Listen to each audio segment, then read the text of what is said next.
In the last class, we have discussed about different types of unit cells which makes the crystalline lattice, and in this we have discussed about the 7 crystal systems: the cubic, tetragonal, orthorhombic, monoclinic, hexagonal, rhombic and triclinic. And as you can see, their parameters with sides and angles are given here.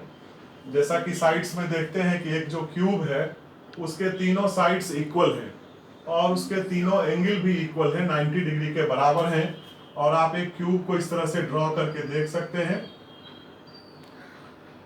इसमें जो हम लोग side लेते हैं वो इस तरह से दिखाया जाता है।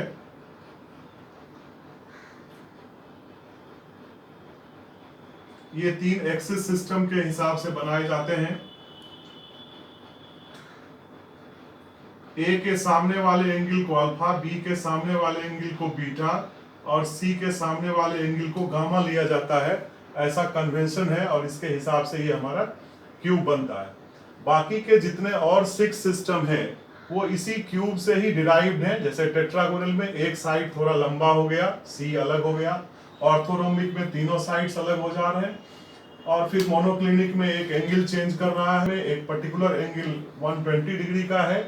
और रोम्बिक क्रिस्टल्स में तीनों साइड्स इक्वल है, तीनों हमारा एंगल भी इक्वल है, but angles are not equal to 90 degree, that is the difference.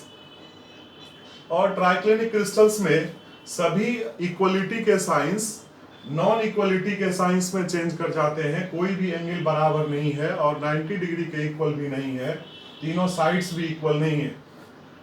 अब इस 7 क्रिस्टल सिस्टम को हम लोग देख सकते हैं कि कैसे एटम्स की पैकिंग होती है।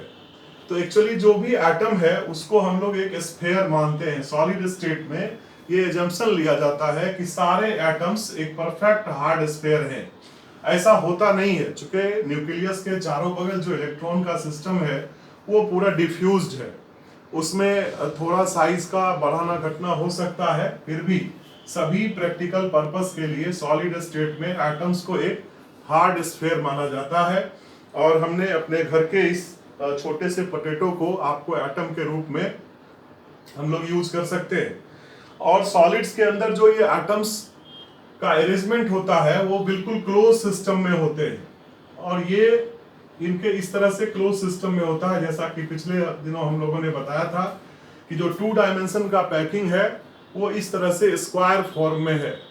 एक्चुअली यह जो स्क्वायर या क्यूबिक या जो कोई भी ज्योमेट्री डेवलप होता है, जो कोई भी ज्योमेट्री बना हुआ दिखता है, वो ज्योमेट्री उस एटम्स के न्यूक्लियस यानी कि सेंटर से जो पॉइंट्स को हम लोग मिलाते हैं या हाइपोथेटिकल है जिसको मिलाते हैं और इसके मिलाने से जो 3 डायमेंशनल ज्योमेट्रिकल फिगर जनरेट होता है वही यहाँ पर बनता है। तो ये हमको मन में सोचना पड़ेगा कि हमारा सिस्टम जो क्यूब है एक्चुअली एटम क्यूब के जैसा पैक नहीं हुआ है, बल्कि एटम अपने हिसाब से पैक होता है या कंस्टिट्यूएंट पार्टिकल्स अपने हिसाब से पैक होते हैं। और उनके सेंटर्स को जब हम लोग ड्रॉ करते हैं, मिलाते हैं एक दूसरे से, तो हमको ये सारी ज्योमेट्रिकल फिगर्स आती है।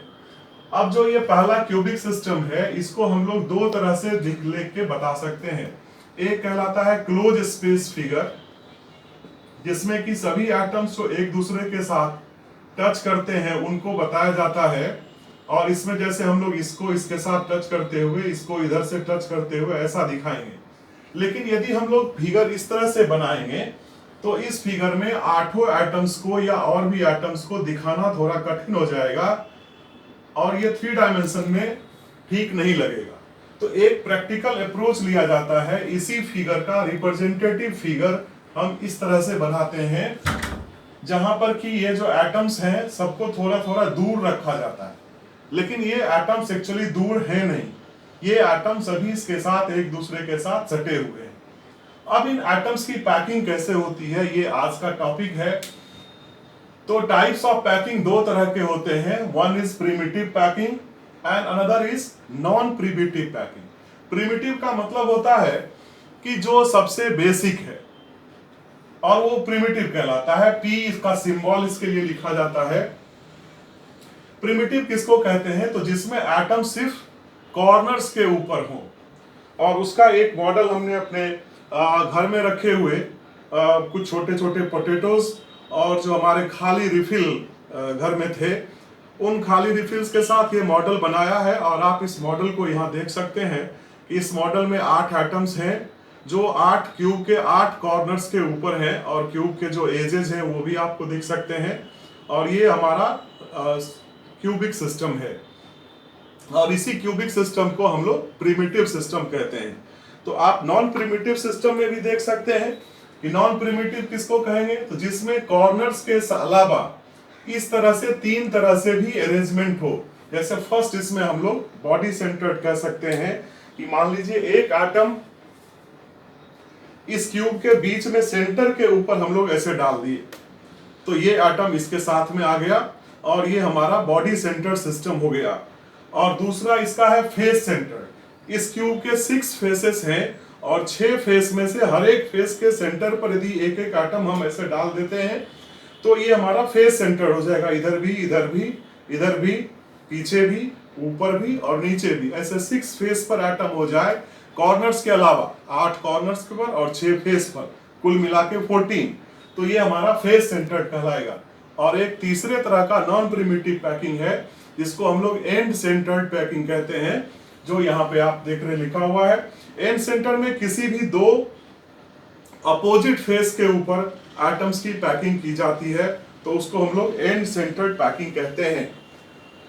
तो इस तरह से 3 तरह के पैकिंग आप इसमें होते हैं। लेकिन एक चीज यहाँ ध्यान देने का है, ये जो 7 सिस्टम है, सातों को ये सभी तरह के पैकिंग नहीं उपलब्ध होते हैं, इस तरह से उनका अरेंजमेंट नहीं हो पाता है। तो जो अरेंजमेंट हमारे पास मिलता है या बहुत सारे क्रिस्टल्स का स्टडी करने के बाद, या जो उसमें मैथमेटिकल कॉन्सेप्ट देखा गया है, तो किसके साथ में कितना है, तो क्यूब के साथ 3 तरह का है। और इस 3 में कौन कौन सा है, तो प्रिमिटिव सबके साथ होना है,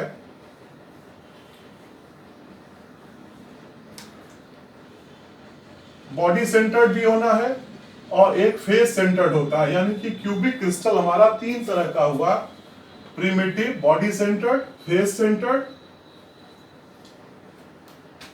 ये जो टेट्रागोनल है ये 2 तरह का होता है, इसमें प्रिमिटिव एक होगा और दूसरा बॉडी सेंटर्ड। तीसरा ऑर्थोरोम्बिक 4 तरह का है, इसमें प्रिमिटिव है, बॉडी सेंटर्ड है, फेस सेंटर्ड है और एंड सेंटर्ड है। सबसे ज्यादा इसी के साथ में है। ऑर्थोरोम्बिक सिस्टम में चारों तरह के क्रिस्टल सिस्टम पाए जाते हैं, primitive, body centred, face centred, and centred, जिसका मॉडल हम लोगों ने पीछे अभी आपको दिखाया था। मोनोक्लिनिक 2 तरह का है, ये भी प्रिमिटिव और बॉडी सेंटर्ड के तरह से है, कहीं कहीं पर एंड सेंटर्ड भी लिखा हुआ रहता है, but you should consider your NCERT books. और दूसरे जो बुक्स हैं स्टैंडर्ड, उसमें बॉडी सेंटर्ड मिलेगा। और बाकी के जो 3 है वो सब एक एक तरह का है, जो प्रिमिटिव ही है। तो ये आप देख रहे हैं कि सभी 7 सिस्टम में प्रिमिटिव है और कुछ में ये जुड़ा है। और इन सभी को यदि आप जोड़ते हैं तो 3 हमारा क्यूबिक में, 2 टेट्रागोनल में, 3 हमारा इसमें, 4 ऑर्थोरोम्बिक में और 2 मोनोक्लिनिक में। तो 3 2 5 4 9, 2 11 12 13 और 14, ये जो 14 सिस्टम है, these 14 system are known as Bravais lattices. तो you have total 14 crystal systems are formed। और किसी भी स्टैंडर्ड टेक्स्ट बुक में आप इन 14 एनसीईआरटी में पूरा एक पेज में इन 14 टाइप के जो क्रिस्टल सिस्टम है उनका पिक्चर बना करके दिया गया है। आप उसको जरूर देखेंगे, क्योंकि ये जो क्लास है लॉकडाउन पीरियड में, ये आपके सपोर्ट के लिए है। और आपको टेक्स्ट बुक हमेशा कंसल्ट करना पड़ेगा, टेक्स्ट बुक के साथ में देखना पड़ेगा, तभी आपका जो है स्टडी ज्यादा बेहतर तरीके से हो सकता है। तो जैसा कि हम लोगों ने यूनिट सेल्स के बारे में बताया और उसमें 14 तरह के 14 ब्रेवाइस लैटिसेस हो सकते हैं, इसकी चर्चा की। अब एक यूनिट सेल में, जैसा कि आप देखे थे कि हमने ये जो यूनिट सेल बनाया था, सिंपल क्यूबिक या प्रिमिटिव यूनिट सेल बताया था, इसमें आपको 8 एटम दिख रहे होंगे कॉर्नर्स पर। लेकिन ये 8 एटम इस यूनिट सेल में पूरा का पूरा इसके अंदर नहीं है। इसका कितना कंट्रीब्यूशन है पर यूनिट सेल इन एटम्स का, इसको अभी हम लोगों को इस टॉपिक में देखना है, समझना है। तो जैसा कि आप किसी एक कॉर्नर के एटम को आप यहाँ पर देखिए, तो ये कॉर्नर का एटम 8 ऐसे टोटल यूनिट सेल्स में शेयर्ड है। और वो 8 शेयर्ड कैसे है, तो आप इसको इस तरह से समझ सकते हैं कि जैसे हमने यहाँ पर ये इसी का प्रोटोटाइप बना के दिखाया है आपको, डायग्राम में आप देख सकते हैं। यदि इसके बगल में हम एक यूनिट सेल और ड्रॉ करें तो वही एटम इसके साथ भी चला जाता है, आपको किसी दूसरे एटम को वहां देने की आवश्यकता नहीं है। और इस तरह से ये इसका भी पार्ट हो गया, इस दूसरे यूनिट सेल का भी ये पार्ट हो गया। और यदि हम इसके ऊपर भी एक यूनिट सेल बनाते हैं तो ये एटम उसमें भी चला गया, इस साइड में बनाते हैं तो इधर भी आ गया। तो यह एक एटम इस तरह से, ये पीछे वाला या आगे वाला कोई भी, ये 4 आपको यूनिट सेल्स हैं जिसमें बना जाता हुआ दिखाई पड़ता है। और 4 इसके पीछे भी हम लोग ऐसा ही क्यूब पीछे से जोड़ सकते हैं या इसके आगे से जोड़ सकते हैं, क्योंकि जो स्पेस लैटिस है उस स्पेस लैटिस में ऐसे हजारों लाखों अरबों खरबों यूनिट सेल्स जुड़े हुए होते हैं। तो इस तरह से इस एक एटम जो कोई भी कॉर्नर के ऊपर है उसमें से उसका contribution within this unit cell, मतलब इस यूनिट सेल के अंदर उसका कंट्रीब्यूशन सिर्फ 1/8 का है। कितना कंट्रीब्यूशन है? सिर्फ 1/8 का। तो ये इसके अंदर 1/8वां हिस्सा है।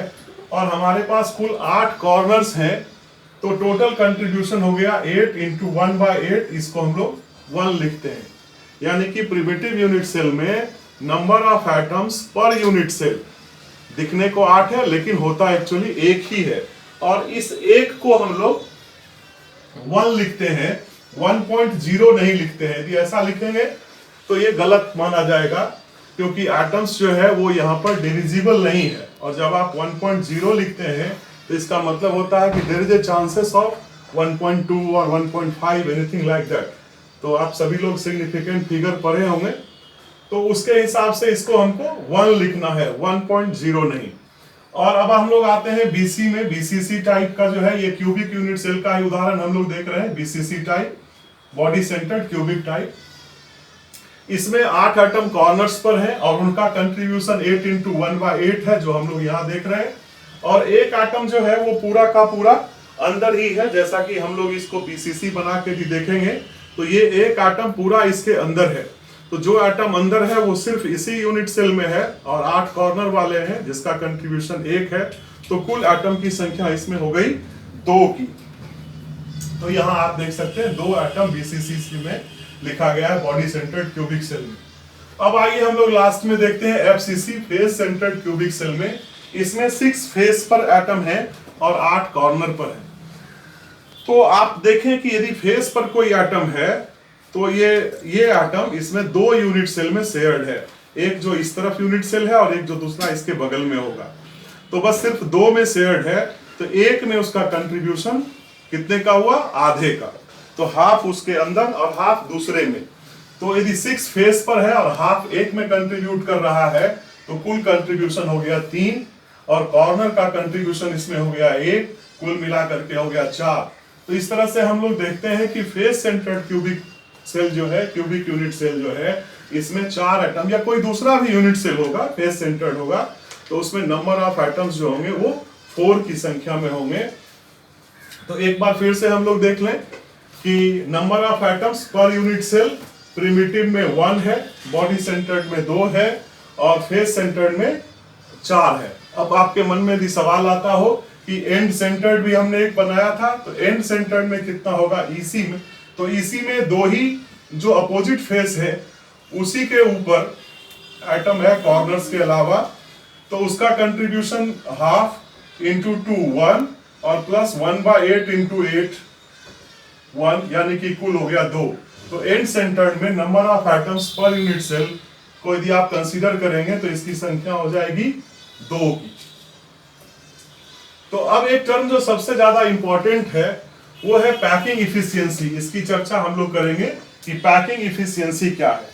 जैसा कि इफिशियंसी वर्ड जो है उसका मतलब होता है कि जितनी क्षमता है उस क्षमता में से कितना भरा हुआ है, हम कितना काम करते हैं, हम ये हमारी इफिशियंसी कहलाती है।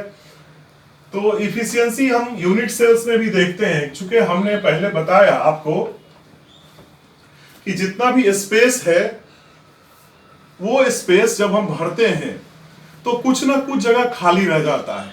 आप सॉलिड स्टेट के पैकिंग को यदि देखना चाहते हैं तो कभी किसी फ्रूट वेंडर के पास, फल बेचने वाले व्यक्ति के पास जाकर के देखिए कि वो अपने फलों का अरेंजमेंट कैसे करता है, और वो फल को एक दूसरे के ऊपर स्टैक लगाता है। इस तरह से बेस में ज्यादा फल रखता है, फिर धीरे धीरे ऊपर जाता है तो कम होते जाता है, और इस तरह से कुछ ना कुछ जगह उसमें खाली बचता है। ऐसे खाली बचे हुए जगह को हम लोग वॉइड कहते हैं। क्या कहते हैं? वॉइड। वॉइड का मतलब यह खाली जगह। तो ये स्फेयर जब छोटे से छोटे एटम के रूप में भी जब पैक्ड होंगे तो कुछ ना कुछ खाली जगह बचेगा। जैसे एक ग्लास के अंदर आप छोटे छोटे कुछ बॉल्स रख दें, या एक बाल्टी में, एक बड़े से बाल्टी में आप आलू कुछ रख दें, तो वो आलू मान लीजिए 1000 की संख्या में, 500 की संख्या में एक बड़े बकेट के अंदर आ जाएगा। लेकिन उसके बाद यदि हम लोग लगेगा कि ये पूरा बकेट भर गया, लेकिन वो बकेट अभी भरा नहीं है। यदि हम छोटे छोटे कंकर पत्थर के कुछ टुकड़े उसके अंदर डालें तो वो सब भी जो खाली स्पेस होंगे, जो वॉइड्स होंगे, उसमें वो चला आता है। इसी तरह से सॉलिड्स की भी पैकिंग होती है। तो पैकिंग इफिशियंसी को हम लोग डिफाइन करते हैं इस तरह से,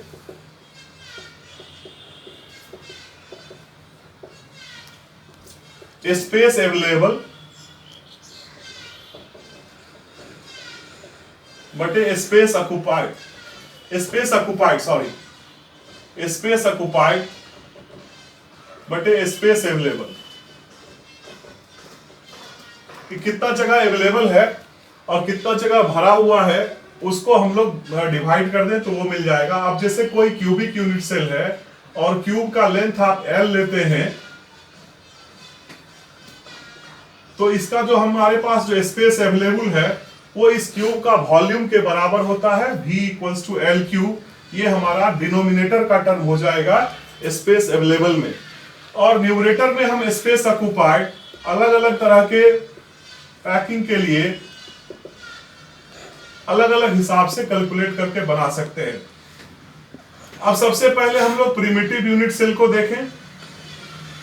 इस प्रिमिटिव यूनिट सेल में कुल 8 एटम हैं, और ये 8 एटम एक दूसरे के साथ इस तरह से टच करते हैं। आप बाकी को भी देख सकते हैं बनाकर 3 डायमेंशन में।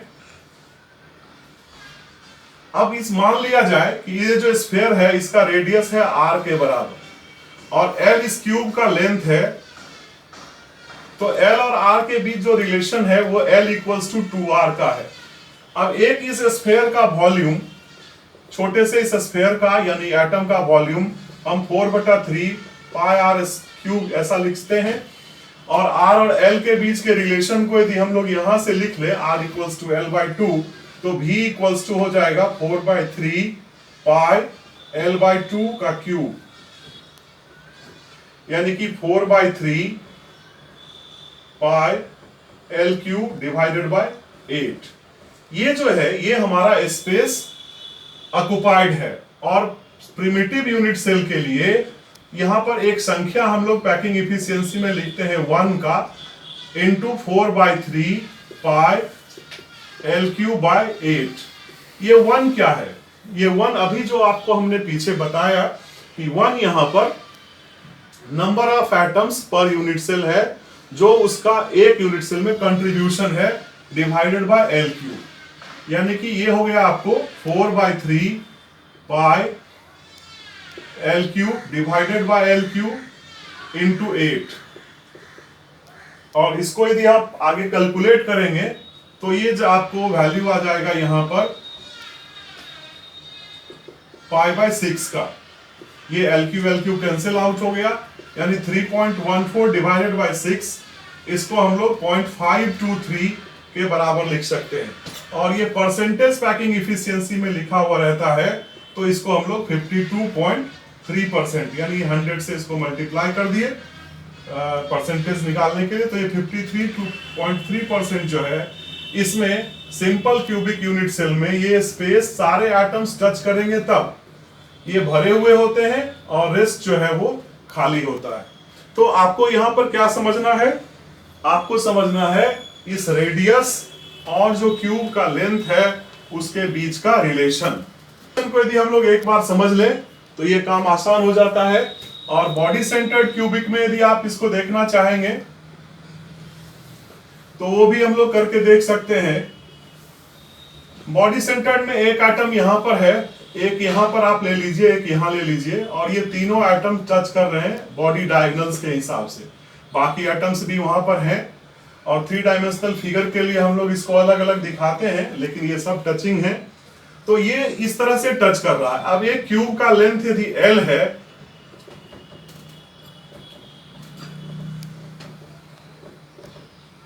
तो उसका बॉडी डायगोनल जो है, ये आप ज्योमेट्री में पढ़े होंगे, डायगोनल √3L के बराबर होता है। और यदि आपको दिक्कत लगे इसके कैलकुलेशन में तो आप इसको सिंपल ज्योमेट्री से कैलकुलेट करके देख लीजिएगा। जैसे इसका एक फेस डायगोनल हुआ, फेस डायगोनल का वैल्यू √2L के बराबर, और ये जो बॉडी डायगोनल है यानी कि अंदर का पॉइंट और बाहर के पॉइंट को मिलाएंगे तो ये जो वैल्यू है ये हमारा हमेशा √3L के बराबर होगा। और यहां पर देखिए कि 1, 2 और 3 बॉल आपस में टच कर रहे हैं, तो कुल जो रेडियस है स्फीयर का जो टच कर रहा है वो 4r के बराबर हो गया। इसको हम लोग ऐसे बना के देख सकते हैं। यहां से ये हमारा √3L के बराबर है, एक r, दूसरा r, तीसरा r और ये चौथा r, यानी कि this 4r equals to √3L, यानी r इक्वल्स टू √3/4L के बराबर। अब इसी फार्मूला में जो पैकिंग इफिशियंसी का फार्मूला हम लोग यहाँ पे पहले डेवलप किए हैं, इसमें ये जो 1 का पर नंबर है, इस 1 के जगह पर हम यहाँ पर लिखेंगे 2, क्योंकि बॉडी सेंटर्ड में packing efficiency in body centred unit cell में क्या होगा इसको देखना है बीसीसी टाइप में। तो यहाँ 1 के जगह पे नंबर आ जाएगा 2, और यहाँ पर जो हमारा रिलेशनशिप है R और L के बीच का 4/3πr³ डिवाइडेड बाय L³, ये L³ हमेशा वही रहेगा कि जो स्पेस हमारा ऑक्युपाइड, जो अवेलेबल स्पेस है, और ये हमारा हो गया ऑक्युपाइड स्पेस। अब इस R और L का जो रिलेशनशिप है वो हम यहां से डाल देंगे।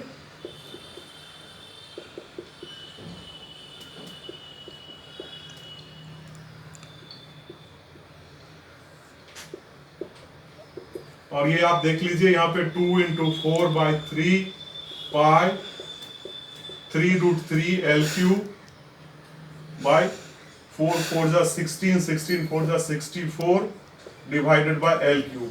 ये L³ कैंसिल आउट हो जाएगा, 4 का 2 8, 8 8 64, ये 3 और 3 cancel out. This means you have the value √3π/8।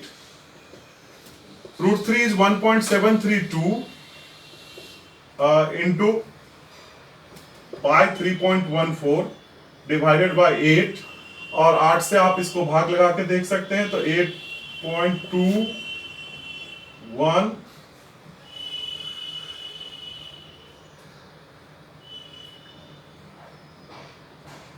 और ये आपका करीब 8 के आसपास लगभग। और इसको आप सॉल्व करेंगे तो दिस वैल्यू कम्स एज 60.678, ये पैकिंग इफिशियंसी होगा। और परसेंटेज पैकिंग इफिशियंसी यदि आप निकालेंगे तो ये 67.8% या लगभग हम लोग 68% कहते हैं। ये स्पेस हमारा ऑक्युपाइड है, और इसमें खाली जगह कितना हो गया तो 100 में से घटा लीजिए, 100 - 68 यानी कि 32%। तो जब आप प्रिमिटिव से बॉडी सेंटर्ड की तरफ बढ़ते हैं तो देख रहे हैं कि पैकिंग इफिशियंसी बढ़ जा रहा है, चूंकि एक बॉल सेंटर में भी आ रहा है और बाकी बॉल्स भी उस सेंटर वाले बॉल्स को टच कर रहे होते हैं, तो थोड़ा सा स्पेस ज्यादा भरा, लेकिन अभी भी 32% स्पेस, 32% स्पेस जो है ये इसमें खाली है। और तीसरा जो लास्ट टॉपिक है इसमें पैकिंग इफिशियंसी में, वो है आपका फेस सेंटर्ड में। और फेस सेंटर्ड का डायग्राम यदि हम लोग बनाएंगे तो उस डायग्राम में फेस पर के जो एटम है वो एक दूसरे को टच कर रहे होते हैं।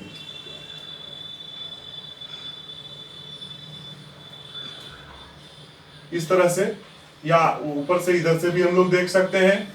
तो यहां पर 4r इक्वल्स टू √2L, चूंकि face diagonal, √2L is the face diagonal. तो यहाँ पर ये रिलेशन यूज होगा 4r equals to root 2l, यानी कि r equals to root 2/4 into l। अब इसको हम लोगों को पैकिंग इफिशियंसी का कैलकुलेशन करना है, तो यहाँ पर 4 into 4/3 pi r cube divided by l cube, इस रिलेशन से करेंगे। और ये 4 का नंबर कहां से आया, तो ये हमारा वही पैकिंग पैरामीटर है। फेस सेंटर्ड क्यूबिक के लिए पैकिंग पैरामीटर का मान 4 लेते हैं, 4 एटम पर यूनिट सेल। और जब आप इसको इस तरह से सॉल्व करेंगे, you can do the calculation very easily कि packing efficiency for FCC this comes as 4/3 pi, and l के जगह पे हम लोग रूट 2/4 l और इसका क्यूब कर लेंगे, l क्यूब। और ये सॉल्व करने से 4 into 4 pi 3 2 root 2 divided by l cube, ऐसा आ जाता है। और इसका नीचे का 4 का क्यूब, ये तो 2 4 हमारा कट गया। और this value comes as 2 root 2/3 pi, and this if you solve it it will come as a 0.74। और इसको जब हम लोग करते हैं परसेंटेज पैकिंग इफिशियंसी में, तो ये 74% के बराबर आता है। Sorry, it's 1/4 also here, root 2 pi bye